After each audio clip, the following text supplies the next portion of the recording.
In October 1987, one of my favourite ever albums was released. It was certified 6 times platinum and produced a plethora of hit singles. And I'm delighted to say that all the way over in Australia, I am joined by John, Kirk and Garry from INXS. Hi guys, how are you doing? Hello, we're really good. Really good. Now it's been 30 years since you guys recorded this. History tells me that you set yourselves a target of making sure that every song on Kick was worthy of being a single. That must have been a hell of a job to have on your shoulders.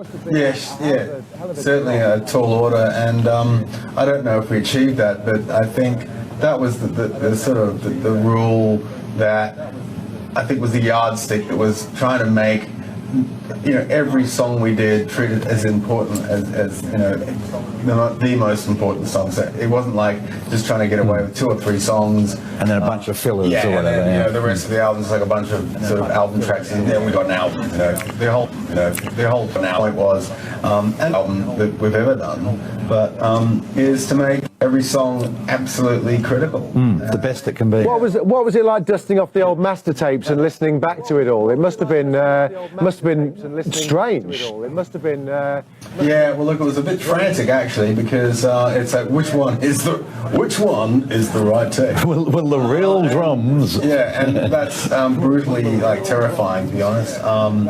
And we owe a lot of gratitude and respect to Chris Thomas, who was the original record producer for Kick. And you know, back in the days, you know, things have changed a lot in the 30 years of recording, because nowadays everything's digital and things are recorded in such smaller formats, and much easier to sort of mobilize, you know, multi-tracks around. Back in the 80s, of course, even though it was recorded digitally, it was recorded on large format reel-to-reel tape, and you had to make copies and backups, and then you had slave reels and all these sorts of things. When you listen back to the album now, as a piece of work that's now 30 years old, which is depressing as it is amazing, do you listen back? What niggles do you hear? Listening back to it now, it's listening back to Kick. It still stands the test of time. I mean, the album still sounds as fresh as it did back in '87, or was 87 we released it? Yep. But Kick is a great record. We really put a lot of effort into it. We were playing really well. Andrew and Michael were writing like really well. So at the end of the day, it's why it still sounds as fresh today as then. It's a year of anniversaries for you guys. So it's 40 years since you guys started as a band, which is an amazing achievement in itself. Presumably you're all still friends. I mean, I didn't hear any shouting at each other in the background. You know, 40 years, it is amazing, and as you just said, you know, it's longer than most marriages of people I know. So it is pretty astounding. Really, this is the 40th anniversary of Band of Brothers, and we lost Michael 20 years ago, but you know, although he may have left the planet, he never left us. And the band, he'll always be a part of the band, so he's included in this 40th anniversary, and you know, that's what we're focusing on here, is the positive stuff, the great times we have with Michael, and you know, including Kick, 30 years of Kick. So right now, this week has been a huge celebration of stuff that are great ways to reflect and remember Michael, and it all lives on. We've got a theory over here in London that he was the last rock star. That's very true. Yeah, look, you know, I mean, there's always going to be a label for something, but you know, we find that the band was a band, and you know, clearly, you know, we love playing music. We are a band. We went on to continue playing.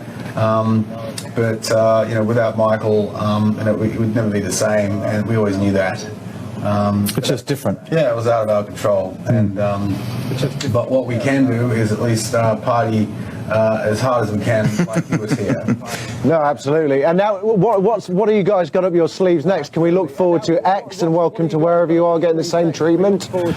Because they're both absolutely blinding as well. I was thinking about that that before, actually, because, but, you know, at least we've got a couple of years to kind of get that together, because I think X came out in 1990, so yeah. But yeah, look, you know, we're all doing lots of different things, and we, you know, there's a few projects that our management have been working on in the background that are sort of starting to come together, which we'll announce in the next, you know, next year or two. So, you know, even though we're not performing, you know, INXS still lives on. Can I extend an invitation to have a 30th anniversary of the Wembley Stadium gig? Yeah, that would be good. That would be good. Maybe we could do something with that. Have you guys? Did I hear rumours that you guys? There? I was. Oh, absolutely. Was I bloody there? Do you know what? I'm now really good friends with Jesus Jones, who played with you, and it's one of the greatest days of their lives. Still. Oh, right. All right. Say good day. Yeah, will do. Very much so.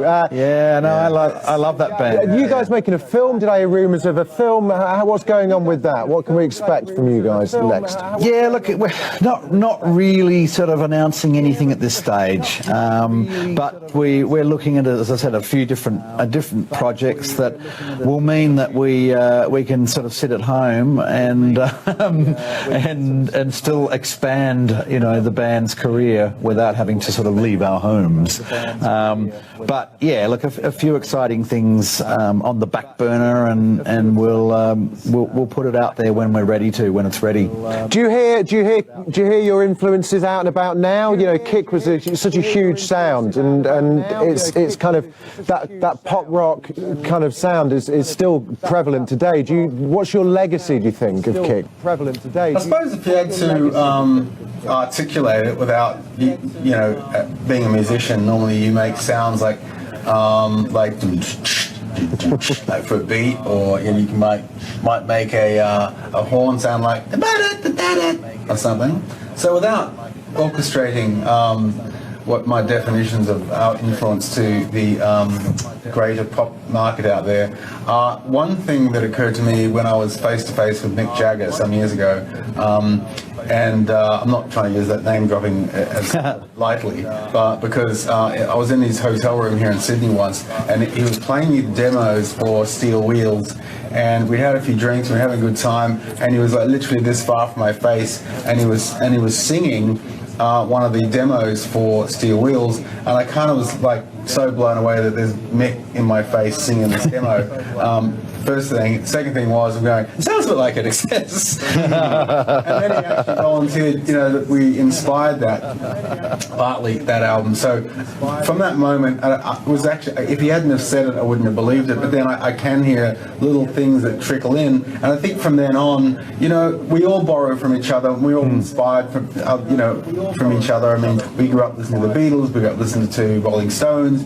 We grew up listening to punk and, you know, everything from the 60s and 70s. Yeah, jazz, rock, Motown, everything, and we all sort of borrow. It inspires and it bleeds through. I hear things from Justin Timberlake. I hear things from rap artists. I hear things from all sorts of artists, and I go, oh, there's a bit of INXS in there, but it's just the mixing pool, and I think that's cool, you know. The mixing pool is cool. There's a great story, I don't know if it's true or not, I can't remember who told me, it might have been your UK PR told me that actually Mick Jagger, when he first saw you, he stood on the balcony watching and was taking notes of Michael's moves. I don't know how true that is, but let's just pretend that's true, because I love that.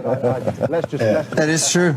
It's true, fantastic. Yeah. That was true. He came to a show in Adelaide, and he was, yeah, it's true. He was sitting there taking notes, and it was really cool. He came in by himself, no bodyguards, and just sat and ate with our crew, and then watched the show and was taking notes. So, Interesting, isn't it? You know, when you think about it, because I think when we first started, you know, when people are trying to pinpoint what you are and who you are, and you know, a lot of media and critics sort of said, oh, you know, Michael's like a young Mick Jagger or a young Jim Morrison, and then, you know, 15 years later or whatever it was, Mick's taking notes on how Michael moves. Virgin Radio with Jamie East. Achieve that, but I think that was the sort of the rule that I think was the yardstick that was trying to make, you know, every song we did